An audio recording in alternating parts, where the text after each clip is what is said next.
Stand by, shore party. Decontamination in progress. I heard what happened to Captain Anderson. Survives 100 battles and then gets taken down by backroom politics. Just watch your back, Commander. Things go bad on this mission, you're next on their chopping block. Captain Anderson should be the one in charge. It's like I'm stealing the ship from him. Yeah, the captain got screwed. But it's not like you could have stopped it. Nobody's blaming you. Everyone on this ship's behind you, Commander. 100%. Intercom's open. If you got anything you want to say to the crew, now's the time. Listen up, Normandy. This is your commander speaking. We have our orders. Find Saren before he finds the conduit. And I refuse to let anything get in the way of that mission.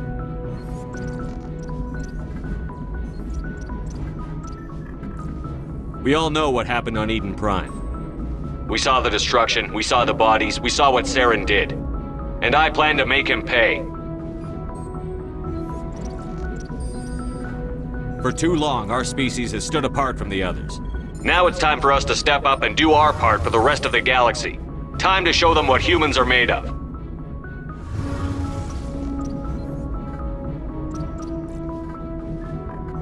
None of the other species has the guts, grit, or balls to deal with this. So it's up to us. We're the only ones who can stop Saren. I swear to you all, we will stop him. Well said, Commander. Captain will be proud.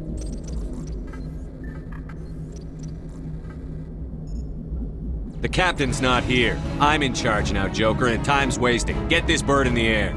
Yes, sir.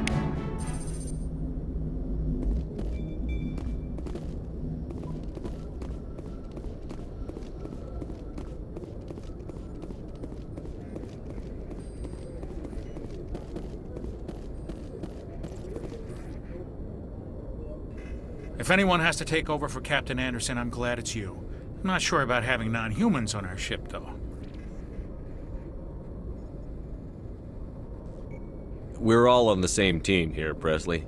With all due respect, sir, that's what they said about Nihilus. Look how that turned out. I'm in charge here, Presley. I decide if we have non-humans on this vessel. Yes, sir. Understood, sir. Speak freely, Presley. I want to know if you have a problem with non-humans. It's not that, Commander. Humanity has always handled its own problems. Saren attacked one of our colonies. We should be the ones to stop him. We don't need their help. This is bigger than humanity. Saren's a threat to every species in the galaxy, and I'll welcome anyone who wants to help me bring him down. I guess so. Maybe I'm just stuck in the old ways of thinking. But don't worry, Commander. This won't be a problem. How did you end up assigned to the Normandy? I signed up with the Alliance as a navigator right out of school, following in my grandfather's footsteps, I guess. My first posting was on the Agincourt. We were at Elysium during the Skyllian Blitz. A massive fleet of alien raiders hit the colony, trying to wipe it out. They had the numbers, but their ships were no match for an Alliance frigate. It was a slaughter. We couldn't even keep track of how many ships they lost. How'd you end up on the Normandy? I got my officer's commission after Elysium. Must have made an impression on the right people. Captain asked for me when he was picking his crew. Carry on, Presley. Yes, sir.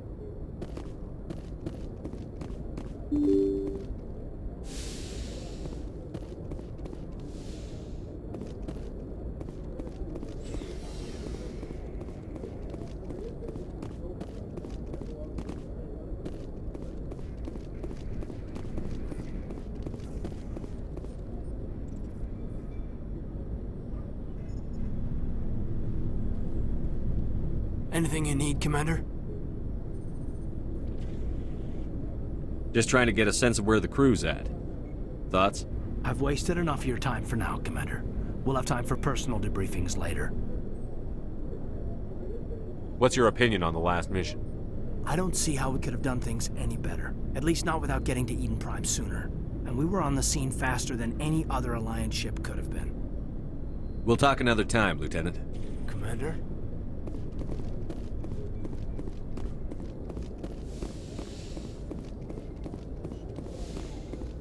Yes, Commander? Is there something you need? How well do you know the Lieutenant? I'd never worked with him before this mission. But he has an impressive service record, over a dozen special commendations. Tends to keep to himself, though. Maybe because of the headaches. It's not easy being an L2. What does that have to do with it? Well, most biotics now use the L3 implants. Lieutenant Alenko was wired with the old L2 configuration. Sometimes there are complications. What kind of complications? Severe mental disabilities, insanity, crippling physical pain. There's a long list of horrific side effects. Caden's lucky. He just gets migraines. I should go. Goodbye, Commander.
Thanks for bringing me on board, Commander.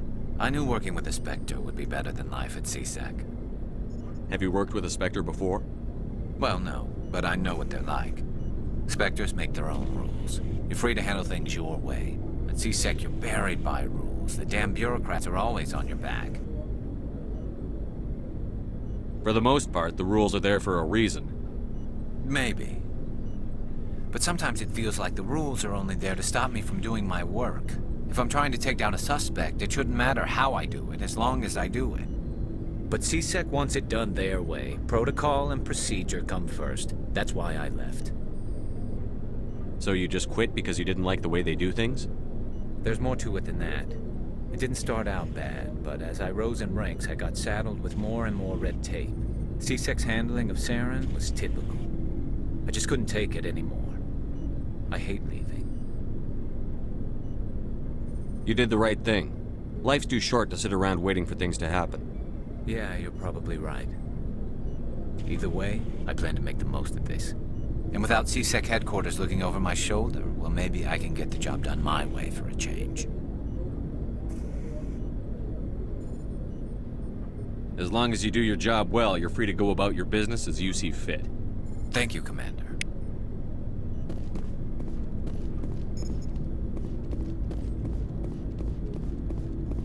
Hey, Commander. Looking for some extra supplies before you head out? What have you got? Whatever you want. Armor, weapons, mods. It's not standard Alliance issue, but that's not necessarily a bad thing. Well, as long as you don't mind paying for it. Why should I pay you for my weapons and armor? My stuff doesn't come from the Alliance. I have to purchase it myself, and it's not cheap. Hell, the licenses alone have set me back more than I'd like. But no licenses, no goods. Without the goods, I'm out of a job. Let's see what you've got. You bet, Commander.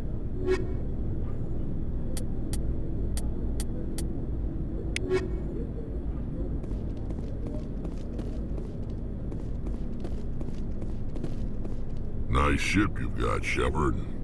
What can I do for you? What's your story, Rex? There's no story.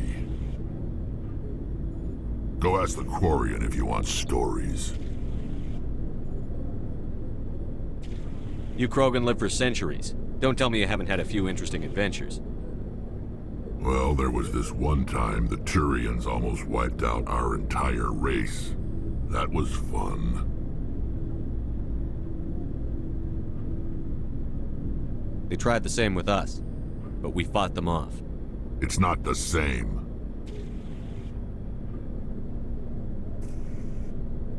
It seems pretty much the same to me.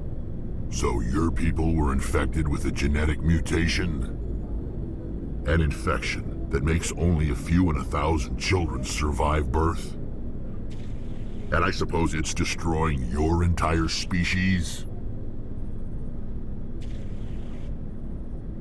You're still here. It can't be all that bad. I don't expect you to understand, but don't compare humanity's fate with the Krogan.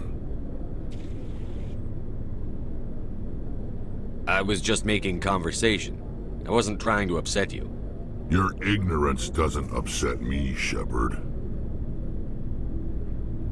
As for the Krogan, I gave up on them long ago. The genophage infected us, but it's not what's killing us. Are your people really dying? We're sure not getting any stronger. We're too spread out. None of us are interested in staying in our own system.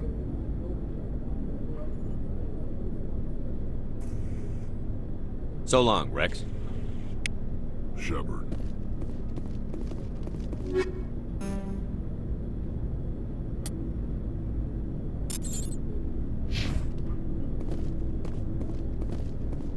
Commander? Do you have a few minutes to talk one-on-one? I'm sorry, Commander. I need to get my duty squared away. I wouldn't mind talking more later, though. What's your opinion on the last mission? Kinda wish you'd got there sooner, Commander. No offense, I appreciate the rescue. I just wish... They died, you lived. That happens in this job. Yes, Commander. Believe me, I understand that. If I had been more alert, we wouldn't have been cut down by an ambush. The Geth are perfect ambushers. They don't move, they don't make noise, they don't even breathe. Sir, they have flashlight heads. I'll make sure it doesn't happen again. Dismissed, Chief. Sir.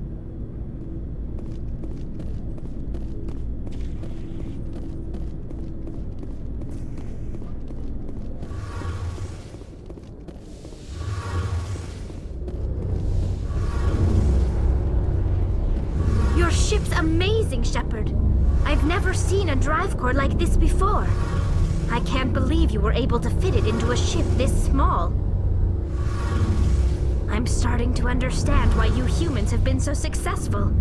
I had no idea Alliance vessels were so advanced.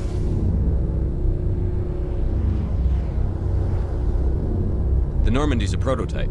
Cutting-edge technology. A month ago, I was patching a makeshift fuel line into a converted tug ship in the flotilla. Now, I'm sitting on board one of the most advanced vessels in Citadel space. I have to thank you again for bringing me along. Traveling on a vessel like this is a dream come true for me. I had no idea you found ship technology so interesting. It comes with being a Quarian. The migrant fleet is the key to the survival of my people. Ships are our most valuable resource. But we don't have anything like this. We make do with cast-offs and second-hand equipment.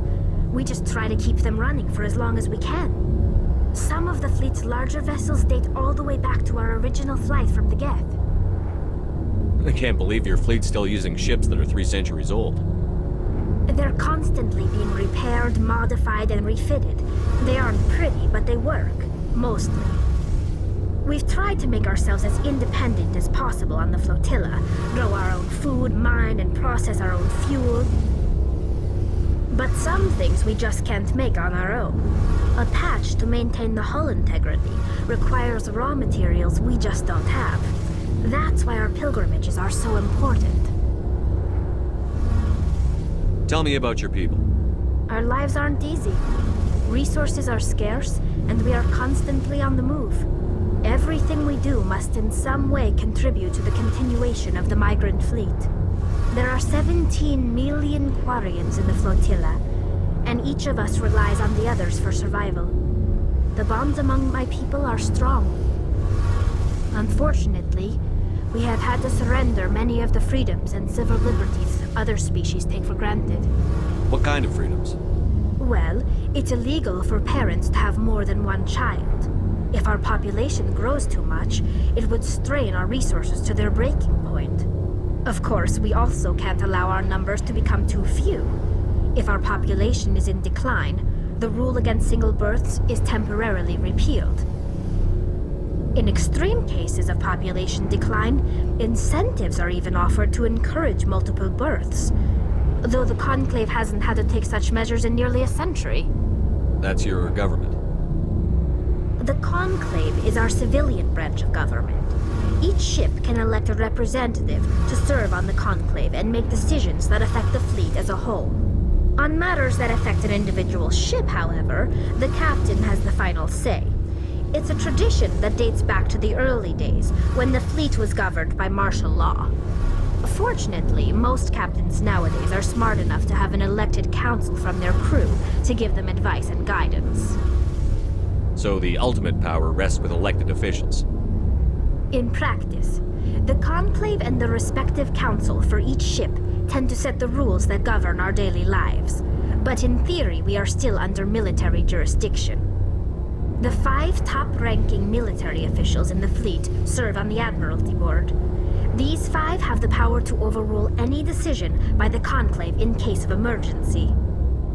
To do so requires unanimous agreement among the Admiralty, and they can only do this once. After that, the entire board must resign their posts. It's a safeguard that served us well.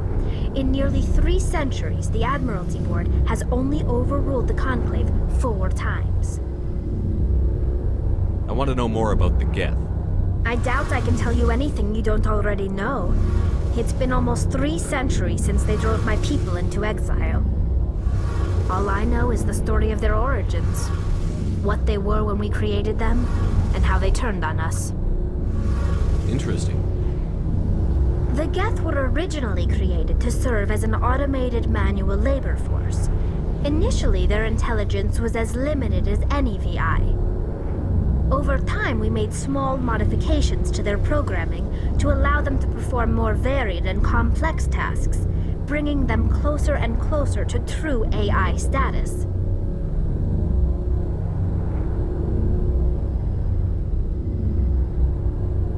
You had to know it would blow up in your face. The changes were so insignificant, so gradual, that we were able to control them. Or so we thought. But one thing we underestimated was the power of the neural network. A million Geth thinking simultaneously created an inherently unstable matrix. So, the Geth share brain power?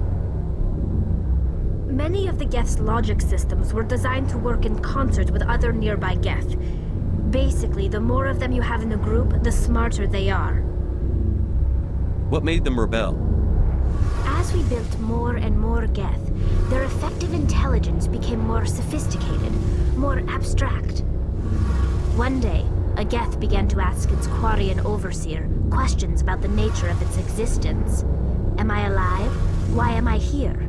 What is my purpose? As you can imagine, this caused a near panic among my people. I don't see what's so bad about those questions. The Geth were created to engage in mundane, repetitive, or dangerous manual labor. That's fine for machines, but it won't satisfy a sentient being for long. The Geth were showing signs of rudimentary self-awareness and independent thought. If the Geth were intelligent, then we were essentially using them as slaves. It was inevitable the newly sentient Geth would rebel against their situation. We knew they would rise up against us, so we acted first. A general order went out across all Quarian-controlled systems to permanently deactivate all Geth. The Geth responded to this order violently.